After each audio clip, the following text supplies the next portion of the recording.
Durante años, BlackBerry no competía, dominaba, no era una alternativa, era el estándar. Si trabajabas en una empresa, usabas BlackBerry. Si eras ejecutivo, usabas BlackBerry. Si necesitabas comunicarte rápido, usabas BlackBerry. No era una decisión, era una herramienta imprescindible. Correo en tiempo real, mensajería instantánea, seguridad, todo funcionaba, todo estaba optimizado y durante mucho tiempo eso fue suficiente. Pero hubo un momento en el que esa misma ventaja empezó a convertirse en un problema. No de forma evidente, no de un día para otro, sino de forma progresiva, casi imperceptible. Y lo más interesante es que BlackBerry no ignoró ese cambio. Lo vio, pero lo interpretó de forma distinta. Y esa diferencia fue suficiente para cambiarlo todo. Esta historia no trata de una empresa que no entendía la tecnología. Trata de una empresa que entendía perfectamente su producto, pero no cómo iba a cambiar el mercado, y de cómo una serie de decisiones aparentemente lógicas pueden convertir una ventaja en una limitación. Porque no siempre pierde quien no ve el futuro. A veces pierde quien lo ve, pero decide que todavía no es el momento. Y ese fue exactamente el punto en el que BlackBerry empezó a quedarse atrás. A principios de los años 2000, BlackBerry dominaba un segmento extremadamente valioso: el mercado profesional. No intentaba ser todo para todos. Intentaba ser imprescindible para los que más importaban: empresas, gobiernos, directivos. Su propuesta era clara: eficiencia, velocidad, seguridad.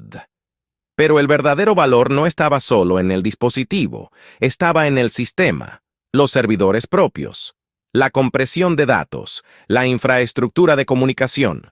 Las empresas no compraban teléfonos, compraban confianza. Cada mensaje pasaba por un entorno controlado, cada dato estaba protegido. Cada interacción tenía una capa adicional que otros dispositivos no ofrecían, y eso creaba una barrera. No era fácil sustituir BlackBerry. No era solo cambiar de teléfono, era cambiar todo un sistema. Durante años, eso fue su mayor ventaja. Pero también plantó una semilla, porque cuanto más integrado está un sistema, más difícil es transformarlo. Y mientras el mercado valoró esa eficiencia, BlackBerry fue insustituible. Pero el mercado no se quedó quieto. En 2007, Apple presentó el iPhone: pantalla táctil, interfaz simple, experiencia distinta. Desde dentro de BlackBerry, la reacción fue lógica. El dispositivo parecía incompleto, sin teclado, menos eficiente para escribir, más orientado al consumo. No parecía una amenaza directa, porque no competía en el mismo terreno. Pero el mercado empezó a cambiar. Los usuarios ya no querían solo trabajar con el teléfono, querían usarlo para todo: navegar, consumir contenido, instalar aplicaciones, interactuar. El teléfono dejaba de ser una herramienta y se convertía en una plataforma, y ese cambio no fue inmediato, pero fue acumulativo. A medida que el iPhone mejoraba, algo se hacía evidente. No era solo el dispositivo, era la experiencia: deslizar, tocar, acceder, sin fricción, sin aprendizaje, y eso empezó a cambiar las expectativas, incluso en el entorno profesional. Los mismos usuarios que usaban BlackBerry en el trabajo empezaban a usar otros dispositivos fuera de él, y poco a poco, esa diferencia desaparecía. Trabajo y uso personal empezaban a mezclarse, y con ello, el posicionamiento de BlackBerry empezaba a erosionarse. Pero desde dentro, la lógica seguía siendo coherente. Su producto seguía funcionando. Su base de usuarios era fuerte. Su ventaja técnica seguía ahí. Y eso hacía difícil justificar un cambio radical. Con el tiempo, el cambio dejó de ser una tendencia. Se convirtió en una nueva realidad.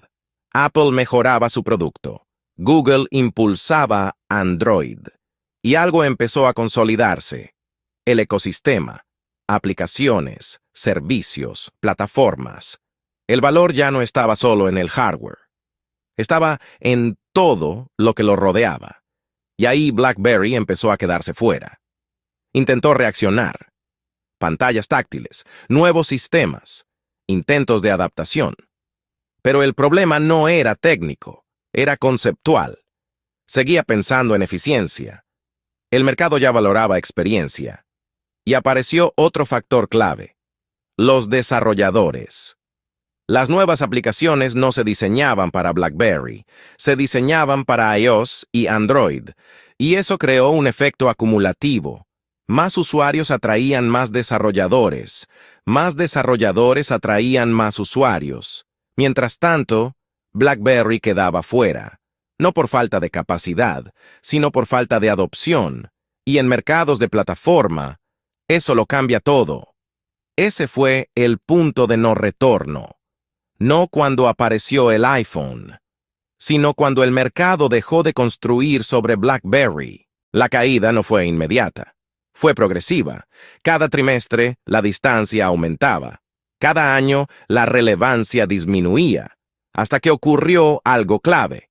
El mercado dejó de comparar, simplemente dejó de considerar. Y ese es el cambio más difícil de revertir. BlackBerry pasó de ser el estándar a ser irrelevante en el segmento que había dominado. La empresa no desapareció, pero dejó de ser el centro. Y eso es lo que define la historia. BlackBerry tenía todo: tecnología, usuarios, infraestructura, posicionamiento. Pero no tenía lo que el mercado empezó a valorar más. Y ese patrón se repite.